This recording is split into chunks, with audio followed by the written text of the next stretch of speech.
Just like any other new character that comes out in a fighting game, many people are already wondering if Aki is top tier or not. Based on my years of research into Aki and all of her matchups, I will have to say quite easily that no one, me included, has a clue on how strong Aki really is in the metagame of Street Fighter 6 right now. What we do know as a collective community is that Aki has a pretty decent neutral game. It's not the best, but it's not the worst. Has a great drive rush and a great projectile, but what really sets her apart is when she poisons an opponent. Her damage conversion once she gets started is really terrifying. Some of Aki's attack have a special property when hitting a poisoned foe, launching them and creating an extended juggle state for Aki to utilize parry drive rush in tandem with. This is an extremely resource efficient way to extend your combos. Not only that, but she also gets pretty good Oki, and the opponent will probably also be poisoned, allowing Aki to cash out some extra damage that can start to add up to quite a lot. Aki's also got a couple weird and fun tricks up her sleeve, making her quite a bit nuanced in the way that she can approach any matchup, giving her more flexibility in approaching any problem. With all of that said, Aki seems to have three main drawbacks that may keep her from being a top tier contender. The first and very notable weakness that Aki does have is her lack of invincible reversal on wake up outside of supers. And even with supers, they all have a 10 frame startup, meaning if you were to melee a jab, you'll most likely be able to recover in time to block the super.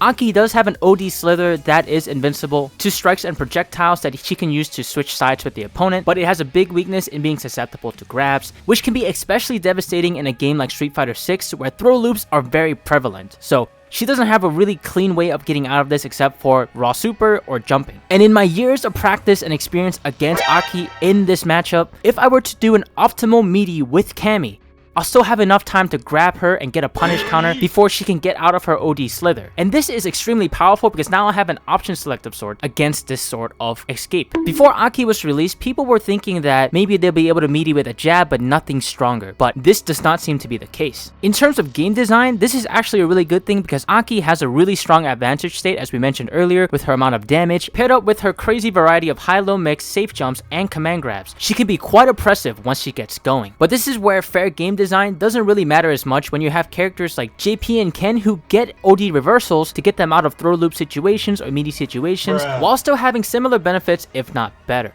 The second drawback that Aki has is her inability to special cancel from her crouching medium kick. Tiers are defined by this move usually because it hits low and it goes far, making this a great move to start your offense. Any character that can turn this long range poke into a full damage combo is a character to be feared. With Aki, she can't get anything off of a hit of her crouching medium kick unless she's very close to the opponent already. This does change when she gets a counter hit or augment the move with a drive rush, allowing Aki to link into her standing medium punch, which is special cancelable, meaning you can drive rush into more damage. But again, range plays a big factor here. Her crouching medium kick does not go that far, and to link into the standing medium punch, you have to be even closer than the maximum crouching medium kick range. The top tier contenders like JP and Gao who don't have a crouching medium kick that they can cancel don't need it because they excel at long range anyways. The same cannot be said for Aki, who is not the greatest at range. To make up for this, Aki does have an incredible drive rush, an incredible projectile to drive rush follow-up, and some other neutral skipping tools in her stance and some of her specials. But those things do not have quite the same immediate impact as a crouching medium kick into drive rush into whatever you want. Aki also does not have a great whiff punish button, with a lot of her normals being quite stubby. So for Aki to succeed, she'll have to work her way in and stay in. If you're enjoying this video so far, hit that like button to support your boy, and if you haven't already, consider subscribing for more Street Fighter 6 content. Thanks!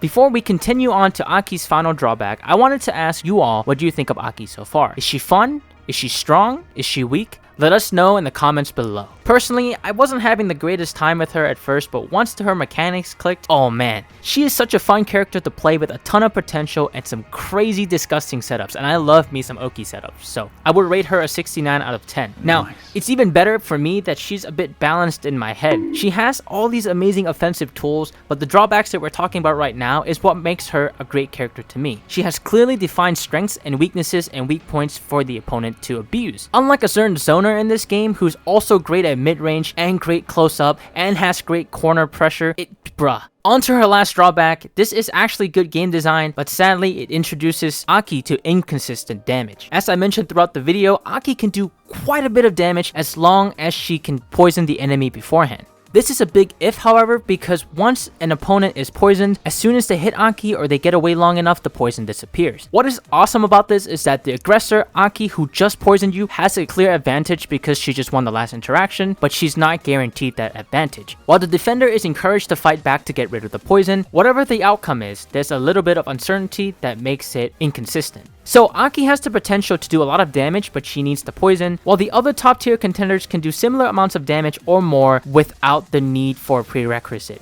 Some can casually put up 3.8k plus damage off of a stray counter or punish counter hit. No great planning or setup required.